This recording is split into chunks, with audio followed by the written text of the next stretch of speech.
Muito bem, pessoal. Sabemos que muitos personagens das histórias em quadrinhos, principalmente da editora DC Comics, eles são inspirados em personagens da mitologia grega. Que muitos desses personagens são personagens que basta você olhar para o biotipo dele, que ele já tem características da mitologia grega, né? Um personagem que eu quero destacar para vocês é o personagem Aquaman. Só que não tem como eu falar do Aquaman para vocês sem antes falar do deus mitológico que serviu de inspiração para a criação desse personagem, que é o deus Poseidon, o deus dos mares. Na mitologia grega, Poseidon era considerado o deus dos mares. É uma representação de um homem forte, de barba grande, barba comprida, e ele sempre aparece segurando um tridente, um tipo de cetro que representa a realeza e o poder dele. Ele era filho do titã Cronos e da titã Reia, irmão de Zeus, o deus dos deuses, né, o senhor do Olimpo, e de Hades, o deus do submundo e dos mortos. De acordo com a mitologia, ele teve várias amantes. E dessas amantes, ele teve também vários filhos. Dentre esses filhos, vale a pena destacar dois personagens como o gigante Órion e o ciclope Polifemo. Em outras cidades da Grécia Antiga, Poseidon também era conhecido como um deus vingativo. E isso é uma característica muito presente, inclusive no personagem Aquaman, que nós já vamos falar, como alguém que se revolta contra os outros povos. Ele era considerado um deus, o deus das marés, aquele que controla as águas, os oceanos e toda a vida marinha. Conhecido também por ter um temperamento instável. E se a gente olhar para o oceano ele muda muito rápido, né? Muda conforme a lua. Isso é uma característica interessante. Então, toda vez que o mar estava revolto, tinha uma tempestade, alguma coisa assim, eles associavam isso à ira de Poseidon. Então, Poseidon, naquele momento, ele estava de mau humor. Tá? Uma outra coisa interessante falar, eu já comentei que ele teve outras esposas, várias esposas, mas dentre essas esposas, teve duas que são também deusas. Uma é a deusa Afrodite, que é a deusa da beleza, e outra é a deusa Deméter, que é a deusa da colheita e da fartura. E Anfitrite, que é uma ninfa, ela é filha de Nereu, um dos deuses do mar, né? Um deus menor que Poseidon, mas também um dos deuses do mar. Muito bem, vamos falar do Aquaman então. E vamos pegar algumas características do Aquaman. A começar pela origem do personagem. O nome dele era Arthur Curry. Ele era filho de um relacionamento que não era aceito pela sua raça. Ele é a mistura de duas raças, dos humanos com os atlantes. Então, ele era filho de um humano, o Tom Curry, que era um faroleiro, cuidava de um farol, e de uma princesa chamada Atlana, uma princesa de Atlantis. Com o passar do tempo, o Arthur ele vai percebendo, ele vai aprendendo um pouco sobre os seus poderes. Quem teve a oportunidade de ver a adaptação do personagem para os cinemas do filme Aquaman, vocês vão ver todos esses detalhes. Inclusive, eu daí uma dica para vocês assistirem. É bem interessante, bem legal. O Arthur ele vai descobrindo esses poderes com o passar do tempo. Então ele vai crescendo, ele vai percebendo que ele consegue respirar debaixo d'água, que ele consegue se comunicar com os animais do fundo do mar, com os peixes, com as baleias, com os golfinhos. Ele faz amizade com os golfinhos. Nos quadrinhos isso fica muito evidenciado, né? No cinema nem tanto, mas nos quadrinhos isso fica bem claro. Que ele não tem o poder de Poseidon. Mas em outras mídias, por exemplo, no videogame ele tem esse poder. Ele consegue não só controlar os animais do oceano, os seres mitológicos do oceano, mas ele consegue controlar o próprio oceano, a própria água do oceano. Serve de arma para ele. E ele tem a sua esposa, que é a Rainha Mera, e que também tem essa característica. Quando ele ganha o tridente do rei de Atlântida, ele passa a ter esse controle sobre todos os elementos, inclusive a própria água. Inclusive, ó, eu tenho aqui, deixa eu mostrar para vocês, isso é um outro quadrinho retirado do jogo de videogame, né? Eles fizeram um jogo de videogame chamado Injustice, Deus Entre Nós, ação para as HQs, para a história em quadrinho. É muito legal, a gente percebe esse poder dele, tanto jogando o videogame, você percebe ele controlando a água através do seu tridente, como aqui também no quadrinho, na HQ. Tá? Então isso aqui é muito legal. Fica aí uma dica para vocês. Eu acho que vocês conseguem até baixar esse quadrinho aqui em formato de PDF na própria internet, tá bom? Bom, concluindo então o que nós estamos falando sobre o Aquaman, ele é esse personagem, é um herói que representa, enquanto todos os outros heróis da superfície cuidam da superfície, cuidam o Batman em Gotham City, o Superman em Metrópolis, cada personagem, a Mulher Maravilha é uma representante da paz entre as Amazonas, em todo mundo, a Liga da Justiça cuida de todo mundo, o Aquaman, ele basicamente, sozinho, ele cuida de todos os oceanos. Então ele não é um personagem qualquer, ele tem um potencial muito grande, ele não foi tão explorado nos quadrinhos assim. Durante muito tempo, as pessoas riam do personagem do Aquaman, porque diziam, o que o Aquaman faz? Ele fala com peixe, mas na realidade ele é muito mais do que isso, ele tem super força, ele tem super velocidade embaixo d'água.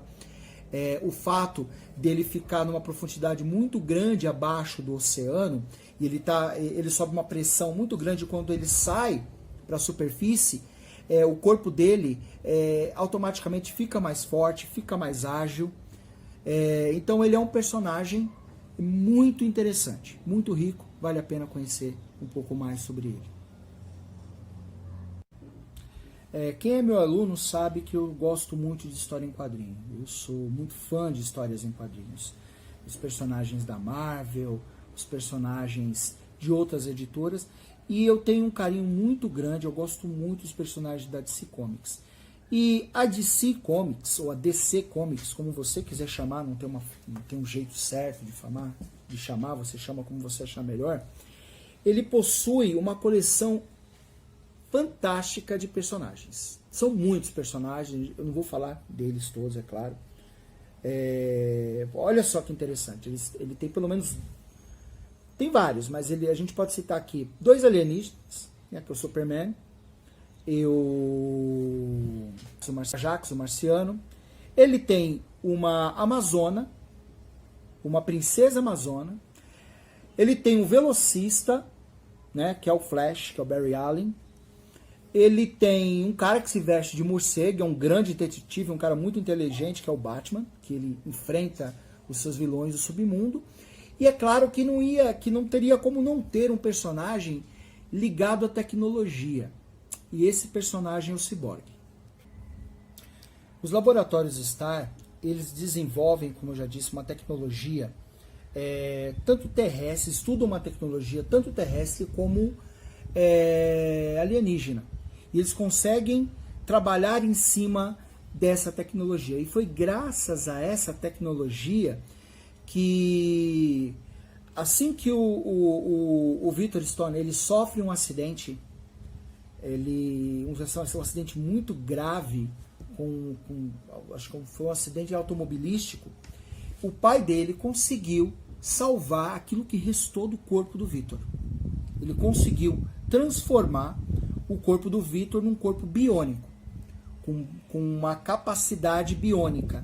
Então toda a tecnologia empregada ali foi uma mistura da tecnologia da Terra com a tecnologia alienígena. Se vocês assistiram o filme da Liga da Justiça, fica muito claro isso. Embora é contado muito rápido, mas é dito ali que a tecnologia que fez com que ele pudesse ter aquele corpo super tecnológico, forte, poderoso, foi graças a um equipamento chamado caixa materna, que veio parar na Terra através de um inimigo, um vilão que aparece lá, eu não vou citar o nome desse vilão, mas ela veio de um outro planeta, um planeta chamado Apocalipse, que tem como seu soberano o regente Darkseid, que é o grande vilão dos personagens nos quadrinhos da DC Comics, né? Dentre eles o próprio dos personagens que ele enfrenta, o Darkseid, Super-Homem é um deles, o Batman e o Cyborg. Então a tecnologia empregada no corpo do Cyborg foi a partir dessa caixa materna, que eles chamam de caixa materna. O Victor, a primeira equipe, na realidade, que ele passa a ter uma participação mais ativa, a equipe de super-heróis, foi nos Novos Titãs, ou Jovens Titãs, ou Teen Titans, como é colocado em alguns desenhos. Inclusive ele aparece no desenho também, que passa muito nas manhãs do SBT. E ali é a primeira equipe que ele entra e que começa a se relacionar, e depois daquela equipe ele passa por mais duas equipes, que uma é a Patrulha Destino. Ele tem uma participação rápida na Patrulha Destino, tem uma série também na internet chamada Patrulha Destino, ele tem uma participação nessa série, é muito legal. E, por fim, ele é convocado pela Liga da Justiça, que seria a equipe principal dos super-heróis da DC. E é claro que a gente está falando aqui de personagens que foram inspirados em personagens mitológicos. E não seria diferente com o Cyborg. O Cyborg, ele é inspirado em um deus também da mitologia grega, chamado Hefesto. E eu vou falar um pouco sobre ele agora. E quem melhor do que Hefesto para a gente fazer essa comparação com o quadrinho, com o personagem Cyborg do quadrinho, com ele. Hefesto, ele representa todo o avanço tecnológico. Ele é o deus da forja, ele é o deus responsável para dar suporte aos outros deuses. Então, por exemplo, as armas criadas para os deuses foi o próprio Hefesto que forjou. Então, seja o tridente do deus Netuno, os raios de Zeus, o escudo da deusa Atena, a armadura do herói grego Aquiles. Todos esses personagens foram auxiliados e tiveram, de certa maneira, êxito também em tudo que fizeram, graças ao deus Hefesto. O deus Hefesto, ele representa, como eu disse a vocês, o avanço tecnológico, a habilidade de construir as coisas com as próprias mãos, né? Como eu já falei, ele é o deus da forja, ele é representado como deus da metalurgia. Ou seja, tudo que é aquele que consegue manipular os metais, que consegue manipular os instrumentos metálicos. E ele era muito importante na religião grega. Por quê? Porque na cidade de Atena, por exemplo, era uma cidade que tinha uma característica. Era uma cidade onde a prática da manufatura. O que é manufatura? Manufatura é a construção das coisas pelas próprias mãos. Eles produziam tudo com as próprias mãos. Então, esse Deus que tem essa capacidade, essa habilidade de construir e de criar as coisas com as próprias mãos, é um grande representante do povo. De acordo com os mitos gregos, Hefesto ele foi casado com a deusa Afrodite. Porém, ele não teve filhos. Mas eu quero reforçar essa grande capacidade que o Hefesto ele tinha na criação. É bom a gente frisar isso, porque isso era uma característica muito marcante. Dentre as coisas que ele já citei aqui que ele fez, como escudo de Atena e outras armas, ele também fez um escudo para Zeus, quando ele enfrentou, ele batalhou contra os titãs. Ele construiu um palácio grandiosíssimo para ele mesmo, um palácio feito de bronze. E entre as suas criações está uma personagem muito importante também, a primeira mulher mortal, que foi Pandora. Então a primeira mulher mortal, quem criou foi Hefesto, que era Pandora. Deixa eu deixar aí mais algumas curiosidades sobre Hefesto.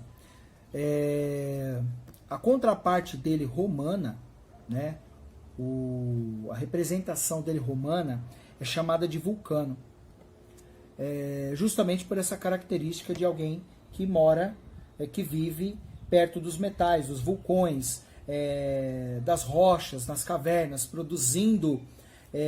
Lembre que eu falei, ele foi jogado, ele foi lançado fora do Olimpo pela deusa Hera, e quando ele cai na terra, ele passa a trabalhar todos os elementos da terra, o barro, a pedra, os metais, e ter a sua forja.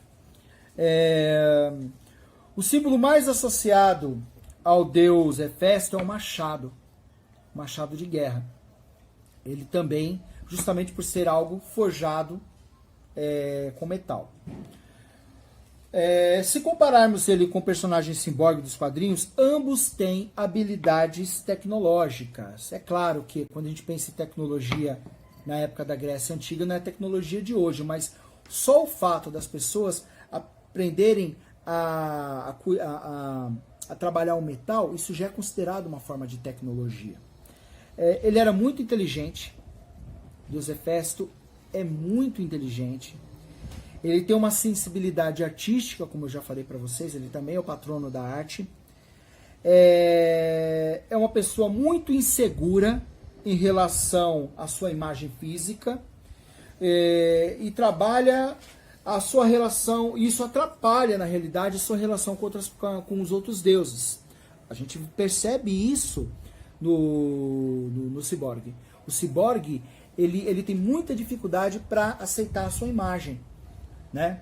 Nos quadrinhos nós percebemos isso, nos desenhos da Liga da Justiça, nos filmes da Liga da Justiça, ele não aceita a sua imagem, ele se acha horrível, ele se acha monstruoso, porque ele não é mais totalmente humano. Então ele herdou essa característica. Quando foi criado o personagem, eles fizeram questão, o criador fez questão de colocar essas características, essa personalidade no ciborgue, no Victor. Então eu quero deixar para vocês essas características desses dois personagens, na verdade são 4 personagens, né? 2 personagens dos quadrinhos e 2 personagens da mitologia grega. E que isso sirva aí de estimule vocês a não só ler mais sobre história em quadrinho, mas também a pesquisar sobre mitologia grega, que é um assunto muito legal.